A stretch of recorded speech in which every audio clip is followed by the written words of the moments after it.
Assalamualaikum warahmatullahi wabarakatuh.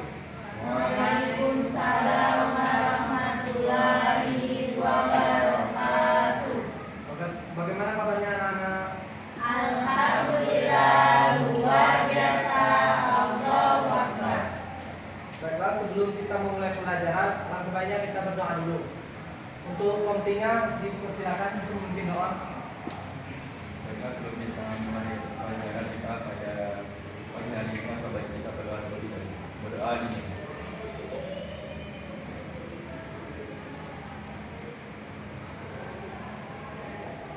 selesai. Baiklah, sebelum mulai pelajaran, alangkah baiknya kita absen dulu ya. Di sini Sabrina, Aisyah Widaya, Bahara Zatfitri, Tasya, Wentri, Wahyu, Hadir. Tiara. Baiklah, hadir semua ya. Baiklah, pada pembelajaran sebelumnya tentang teori atom Dalton digambarkan sebagai bola kejar yang sudah tidak bisa dibagi lagi. Namun Thomson berhasil menemukan adanya elektron di dalam atom. Menurut kalian, apakah teori atom Dalton masih relevan atau harus disempurnakan terlebih dahulu? Ada yang bisa jawab anak-anak? Baiklah, jika ya seperti apa kira-kira gambaran atom setelah penemuan elektron tersebut? Untuk itu hari ini kita akan membahas tentang teori atom Thomson serta kelebihan dan kelemahannya. Baiklah, sebelum masuk ke teori atom Thomson, ada yang tahu di sini tentang atom? Pengertian atom? Ada yang tahu anak-anak?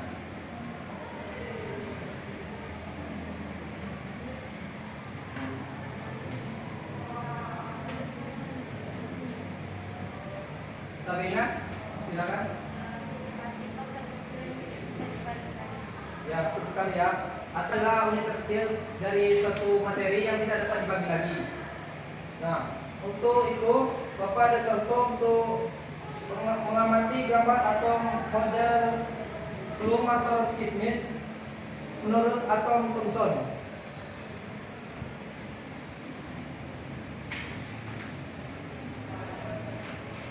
Nah, di sini kita dapat melihat yaitu ada elektron bertanam partikel-partikel kecil yang bermuatan negatif dan positif.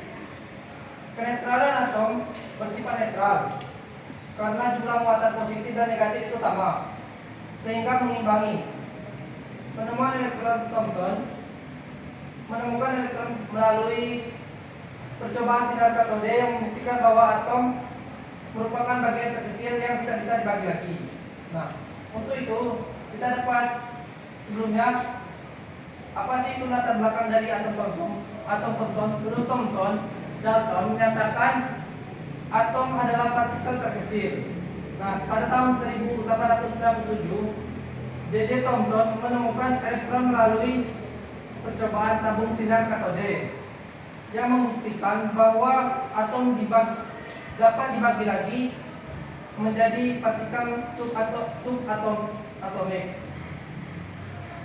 Nah, untuk itu menurut atom Thomson, atom digambarkan sebagai bola bermuatan positif, elektron tersebar di dalamnya yang seperti bola kismis pada roti, dan juga untuk disebut sebagai model roti kismis, plum, puding model. Nah, untuk teori atom Thomson tersendiri atau dikenal sebagai model roti kismisnya menyatakan bahwa atom adalah bola kejar yang bermuatan positif yang di dalamnya itu ada tekanan partikel-partikel positif dan bermuatan negatif yang disebut elektron. Nah, untuk itu Bapak ada LKPD yang contoh soalnya yang bisa dikerjakan. Untuk pengerjaannya itu dibagi menjadi dua kelompok. Kelompok pertama itu ada Wentri, Tasya sama Wahyu. Kelompok dua ada Zahra, Aisyah sama Sabrina.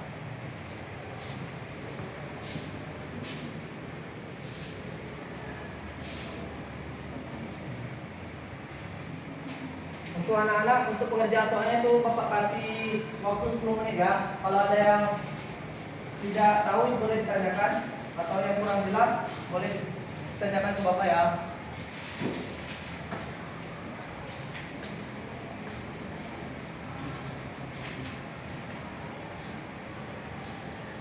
Untuk itu ada bagian tunjuknya, itu ada, boleh lihat di LKPD-nya.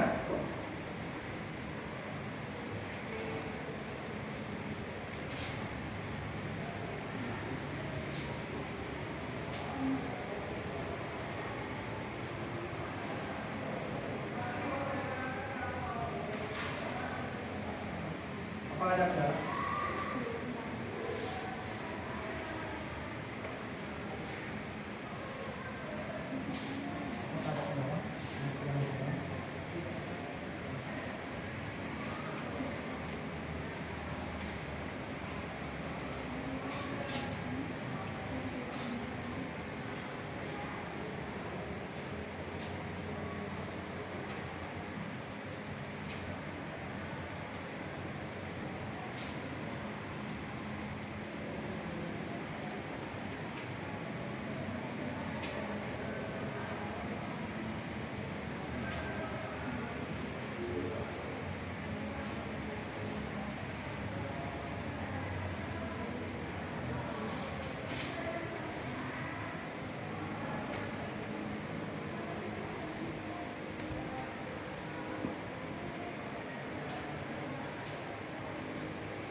Apakah sudah selesai anak? Belum, Pak. Silakan kerjakan ya. Kalau ada kendala, kasih tahu Bapak ya.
Apakah sudah selesai anak? Belum, Pak.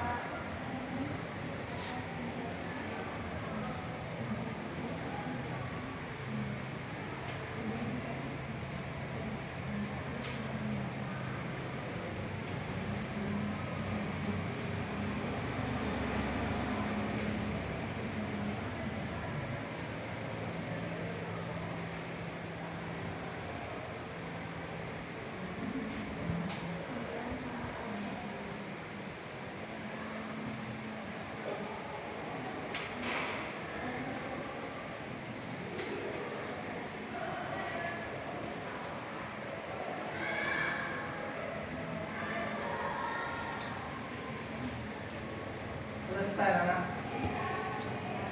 Boleh untuk kelompok 1 jawabannya di mana?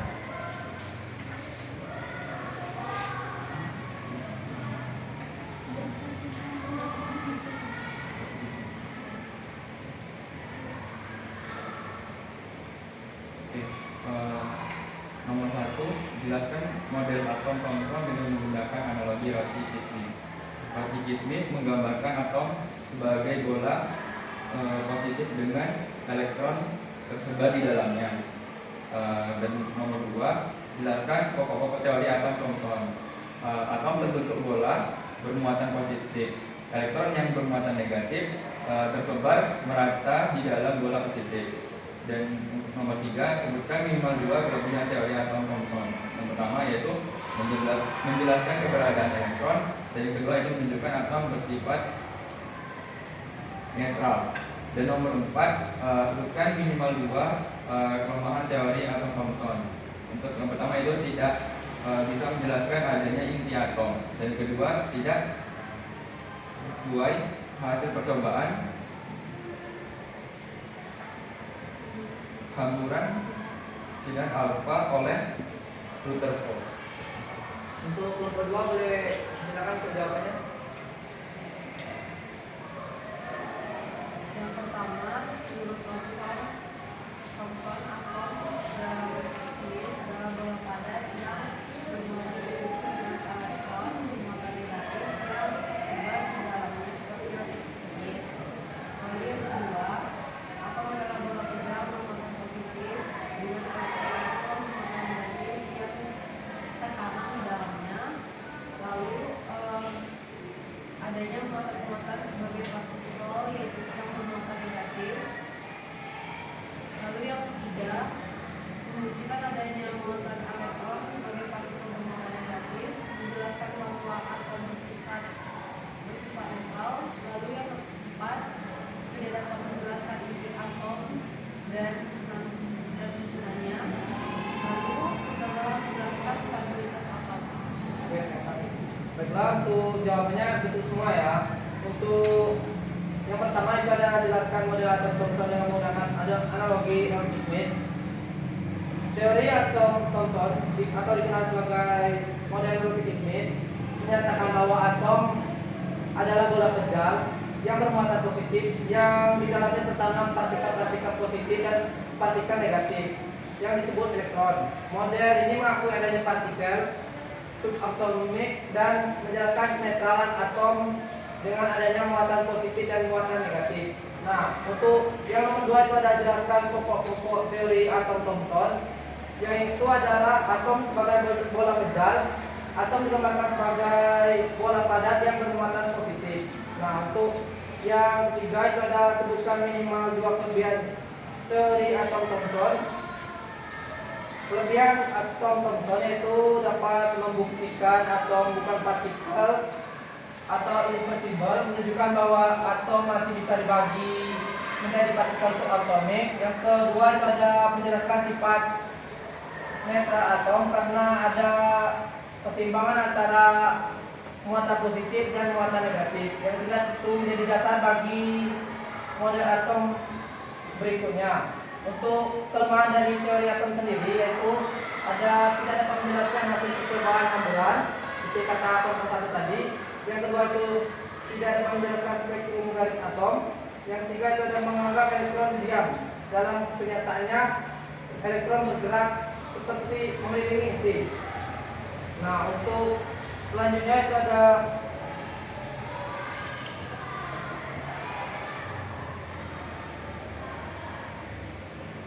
untuk ini ada kemudiannya kita dapat dilihat di PT yang Bapak jelaskan tadi. Di sini ada yang dapat menyimpulkan untuk materi kita pada pagi hari ini.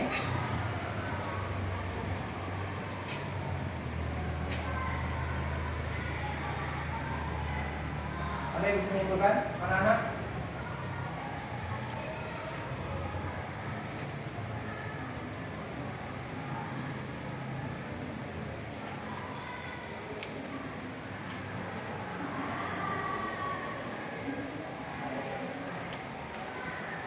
Silakan.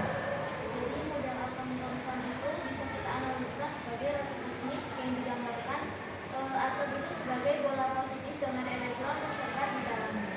Lalu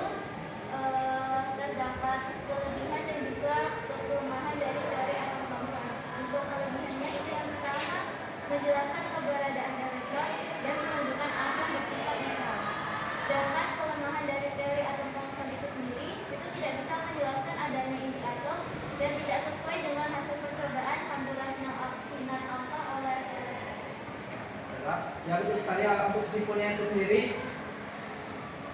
Thomson menemukan elektron pada tahun 1897 dan tahun 1904 yang menghasilkan model atom protikismis yang di dalamnya itu ada tertanam partikel-partikel bermuatan negatif dan partikel positif yang disebut elektron. Model ini mengakui adanya partikel subatomik dan menjelaskan kenetralan dengan adanya muatan positif dan negatif. Juga ada pokok-pokok dari teori atom Thomson, atom sebagai bola kejal, dan juga ada kelebihan dan kekurangan teori atom sendiri. Itu merupakan menjadi dasar perkembangan model atom untuk selanjutnya. Nah, untuk itu Bapak ada untuk soal evaluasi yang bisa dikerjakan untuk lagi. Bapak kasih waktu untuk 10 menit ya.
Baiklah, mungkin pembelajaran kita pada pagi hari ini. Sebelum kita akhiri, alangkah baiknya kita mengucapkan lafaz hamdalah. Alhamdulillah. Mungkin Bapak akhiri. Wassalamualaikum warahmatullahi wabarakatuh. Waalaikumsalam warahmatullahi wabarakatuh.